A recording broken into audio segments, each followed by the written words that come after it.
Bonjour à toutes et à tous, amis humains, amis perroquets.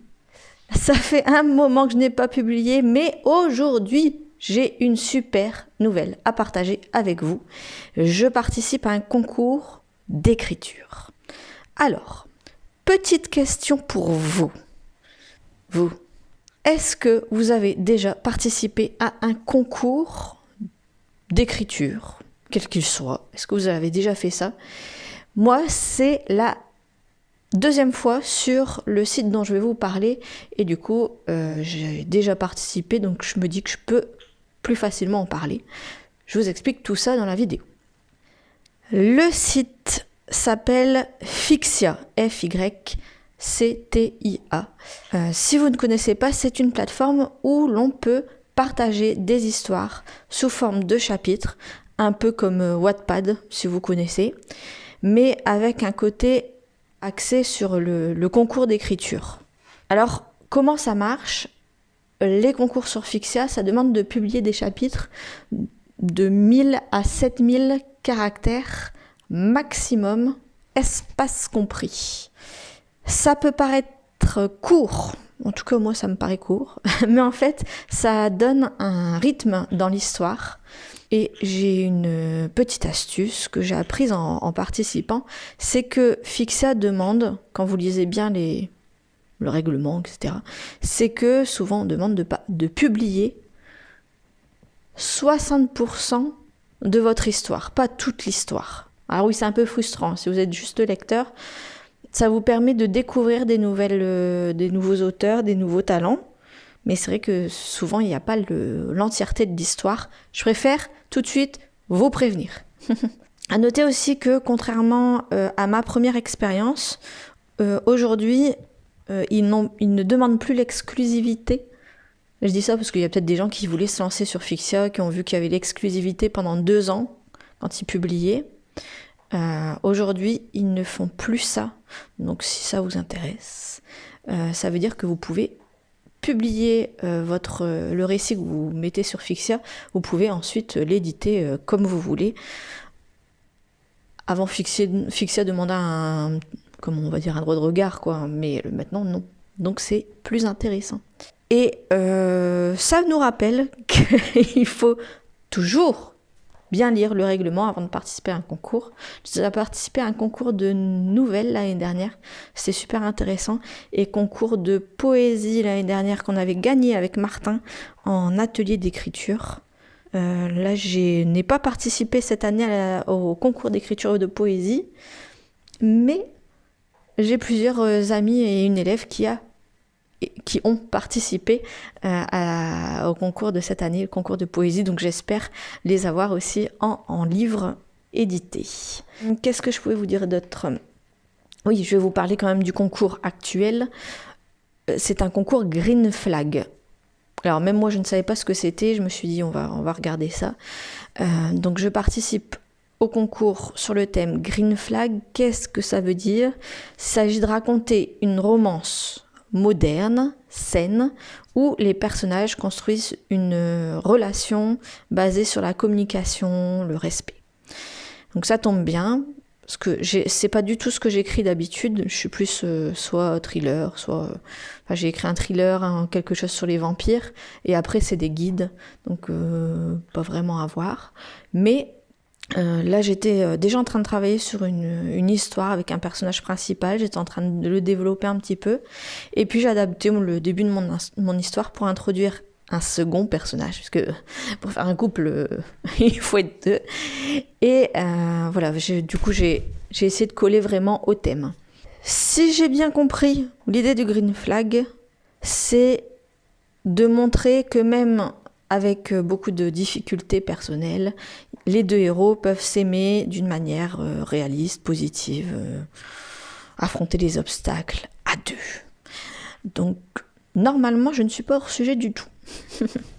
Monsieur Momo, tu fais du vent. Du coup, je vais vous parler de l'histoire quand même. J'ai écrit, donc ça sera un roman, mais que je vais retravailler beaucoup, je vous le cache pas. Donc pour l'instant, c'est vraiment écrit au fur et à mesure. J'écris, je publie, j'écris, je publie. J'essaye de publier le mercredi et le dimanche. J'essaye qu'il y ait 100 lectures avant de publier. Donc l'histoire s'appelle Un pas vers toi sur Fixia. J'écris sous le nom d'artiste de Tristana Erato, parce que c'est de la fiction, j'écris avec mon nom fictionnel. Quand c'est les guides, j'emploie mon vrai nom. Mais là, donc l'histoire, elle raconte la rencontre et l'évolution d'un couple de Manon et de Océane, exactement. Mais j'en dis pas plus. Je vous invite à aller la découvrir par vous-même. Je mettrai le lien juste en dessous. Vous pouvez la chercher directement sur Fixia. F-Y-C-T-I-A. Un pas vers toi. Tristana Erato, comme ça se prononce. Sur Fixia, chaque lecture, chaque like ou cœur et chaque commentaire compte. Cela, les cœurs, les likes débloquent à chaque fois les nouveaux chapitres. Donc vous devez avoir un certain nombre de likes ou de cœurs pour que ça se débloque. Alors, je ne vais pas rentrer dans les détails parce que ça peut se débloquer au bout de 15 jours, je crois, quelque chose comme ça. Il y a des choses qui sont mises en place pour faciliter la publication quand même. Mais voilà, il faut avoir beaucoup de lectures et surtout beaucoup de cœurs, de likes pour aider dans le classement. Mais ce qui est génial, je le dis avant que tout le monde me dise « Ah oui, mais s'il n'y a personne qui nous suit, si on n'a pas une communauté pour venir, etc. » Comment on fait ?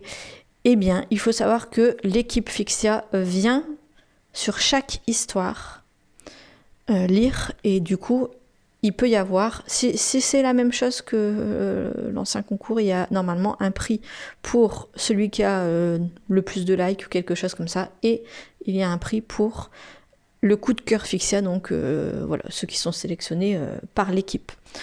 Donc tout le monde peut y arriver, et la finalité, c'est bien sûr une publication, donc l'édition de l'histoire. D'ailleurs, dites-moi, est-ce que vous avez déjà participé à un concours d'écriture ou est-ce que c'est quelque chose qui vous tente ? Est-ce que vous pensez que ça peut permettre de mettre en lumière votre travail et peut-être vous faire connaître ? J'aimerais bien connaître votre idée, votre avis là-dessus. En ce moment, je lis aussi, je vais quand même le dire, ce qui est intéressant sur Fixia, c'est que vous pouvez aussi lire du coup les histoires des concurrents.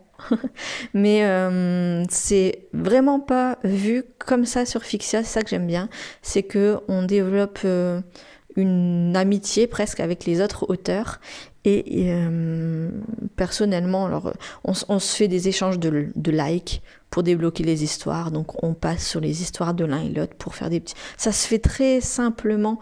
Dès que j'ai publié mon premier chapitre, j'en avais déjà qui me demandaient des échanges de lecture, etc. Donc ça se fait très très simplement. Il y en a qui postent des messages pour ça aussi sur les forums et sur le forum du site. Et moi je lis vraiment, parce que j'ai pas le temps de lire toujours tout le monde, mais je lis Reine et voleur de Charline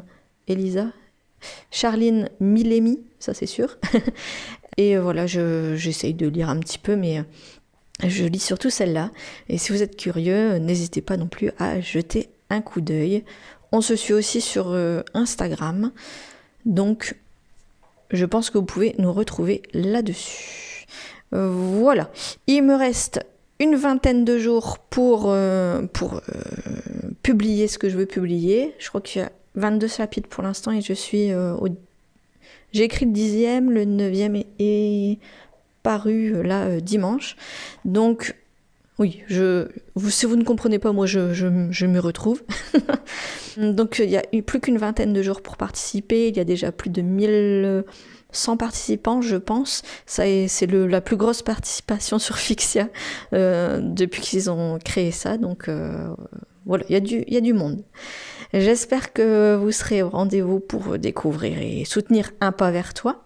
Merci à toutes et à tous pour votre soutien, pour votre petit pouce sur la vidéo, vos commentaires, vos partages si ça se fait.